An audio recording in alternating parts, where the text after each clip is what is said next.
Hello and welcome to the Luv Doc podcast with hosts Waldo Wachewski and Ophelia Brewski. Today we're going to tackle a tricky friendship situation.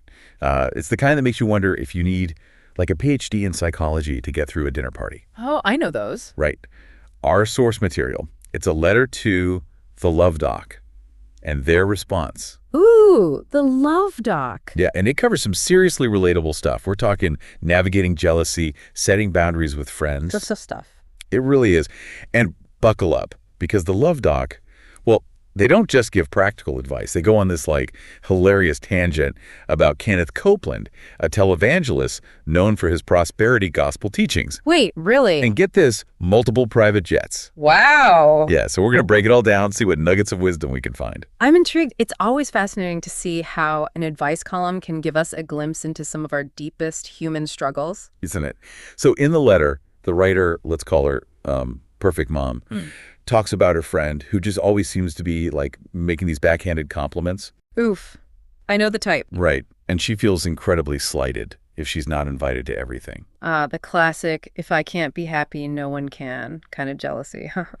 You know, what's interesting here is that this kind of behavior, it often comes from a place of deep insecurity. You know, they might be trying to like overcompensate for their own feelings of inadequacy by putting others down or by, demanding that constant attention. So true. Yeah. And Perfect Mom, she's finding herself in this tough spot. You know, she wants to be a good friend, but she also like dreads the drama this friend might bring to this dinner party she's planning.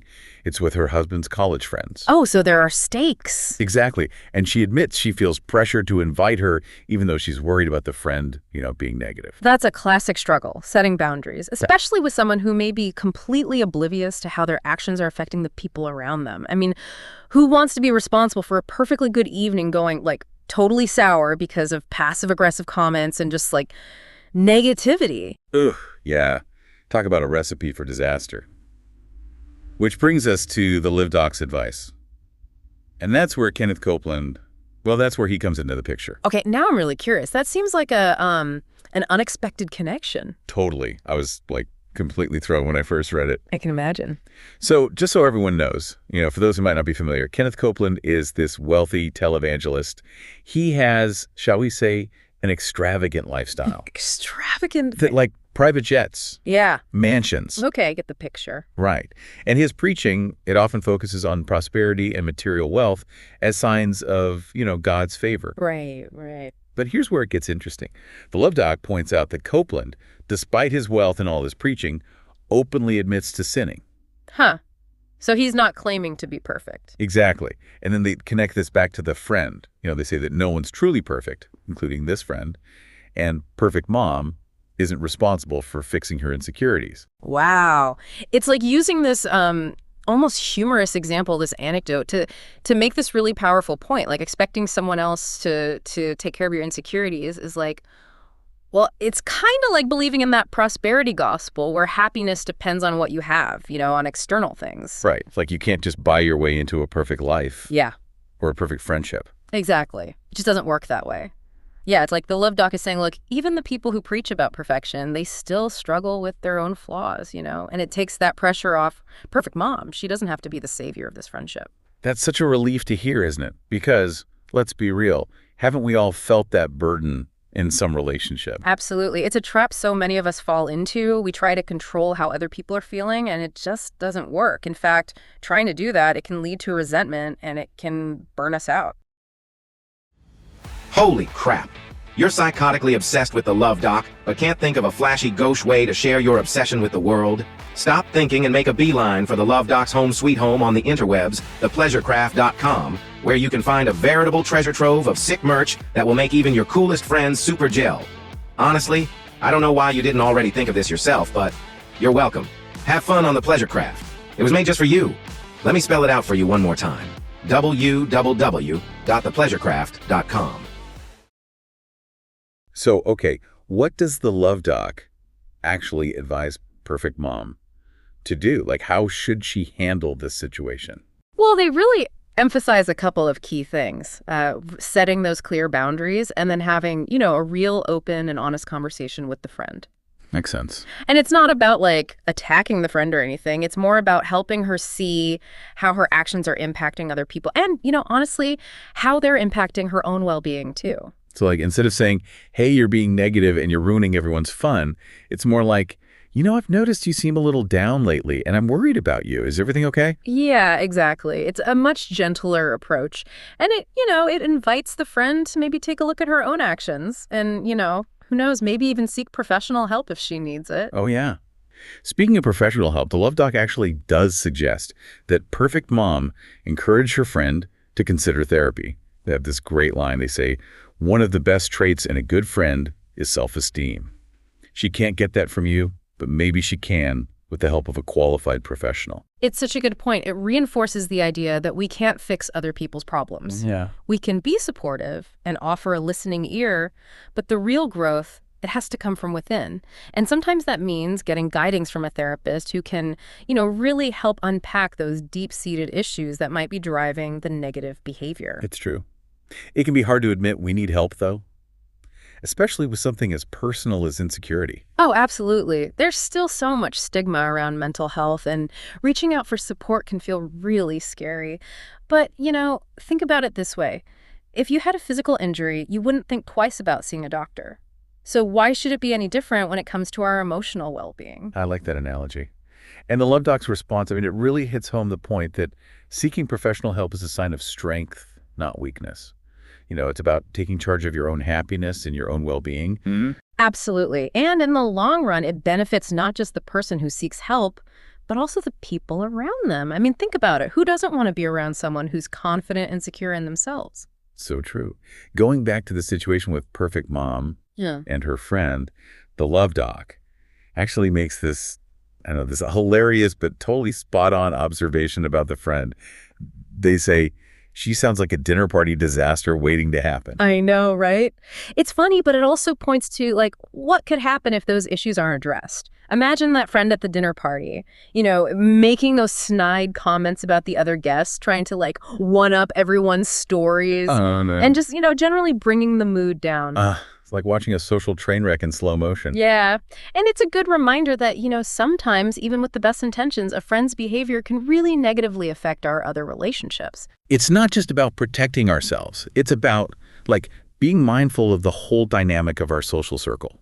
We have to, we have a responsibility to create an environment that's positive and supportive for everyone. Absolutely. So where does this all leave our listener? What are the big takeaways? Well, I think there are some seriously valuable insights here. I mean, even beyond this specific situation with Perfect Mom, for one, it's a huge reminder that everybody is flawed. We all have insecurities, and it's not our responsibility to go around fixing them in other people. Yeah, it's like we get permission to let go of that burden and just focus on our own growth. Right. And it's also a call to action, when it comes to setting boundaries and communicating effectively. It's okay to say no to things that are draining or make us uncomfortable. It's okay to clearly express our needs and what we expect from people. And it's okay to encourage the people we care about to seek help when they need it. It all comes down to creating healthy relationships, right? With ourselves and with other people. And sometimes that means making tough decisions, having those hard conversations, and putting our own well-being first. I think that's so important. And, one thing that really stood out to me from the Love Doc's response is the power of recognizing patterns. We all have those tendencies in relationships. Maybe we're people pleasers and we have a hard time saying no. Or maybe we tend to attract people who, need fixing. Oh, that's so true. But becoming aware of those patterns, that's the first step to breaking free from them. And the Love Doc's response, with its humor and insightful advice, it gives us a great place to start on that journey of self-discovery. Absolutely. It encourages us to look a little deeper, Ask ourselves, what are those things that trigger me? Where are my boundaries? And what kind of relationships do I really want to have in my life? Right. It's about moving past all that drama and finding a way to connect with others that's more fulfilling, more authentic. I love that. So before we wrap up, the Love Doc focuses specifically on friendships here. But how do you think this advice applies to other relationships in our lives, with family or partners? Oh, that's such a good question. And, I think Those underlying principles, they're pretty universal. Whether it's family, romantic partners, people we work with, or even just acquaintances, we all run into situations where boundaries, communication, and self-awareness are crucial. So it's not just limited to friendships, right? It's about recognizing these patterns no matter what kind of relationship it is, and having the tools to deal with them in a healthy way. Exactly. The dynamics might shift depending on the type of relationship, but the core principles stay the same. Recognizing when someone's being jealous, addressing negative vibes, understanding what triggers us, those are all skills that can help us in every aspect of our lives. It's like having this whole toolkit for building better relationships. So as we wrap up this deep dive, what's one final thought you'd leave our listeners with? That's a good question. I think it all comes back to self-awareness. Like if we can really understand our own triggers and our patterns in relationships, then we can start making conscious choices about how we're interacting with other people. We can choose to set those boundaries and communicate effectively and just create those relationships that are really, truly supportive and fulfilling. I love that. It's about taking ownership of our own happiness, our own well-being, instead of expecting other people to fix us or, make us feel complete. Yeah, exactly. And it's a journey. It's not a destination. There are going to be times when we stumble, when those old patterns come back, or when we find ourselves in those tricky situations. But the important thing is to keep learning and keep growing and just keep striving for those healthy and, authentic connections. This has been such an interesting deep dive. We've gone from an advice column about a jealous friend to talking about Kenneth Copeland's private jets. And somehow it all makes sense. It's amazing, right? It just goes to show that you can find wisdom in the most unexpected places. Totally. So, to our listeners out there, as you navigate your own social lives, remember all those great nuggets of wisdom we talked about today. Be mindful of those insecurities, communicate your needs honestly, and don't be afraid to set those boundaries. And remember, true friendship, really, any healthy relationship, it's about supporting each other's growth, not enabling those bad behaviors. That is so important. But that's all the time we have for today. Until next time, keep diving deep, everyone. And remember, even in the messiest situations, there are always little gems of wisdom to be found if you look closely enough. To read the column that spawned this podcast, go to austinchronicle.com/columns/the Luv Doc. There are probably worse things to do with your time, right?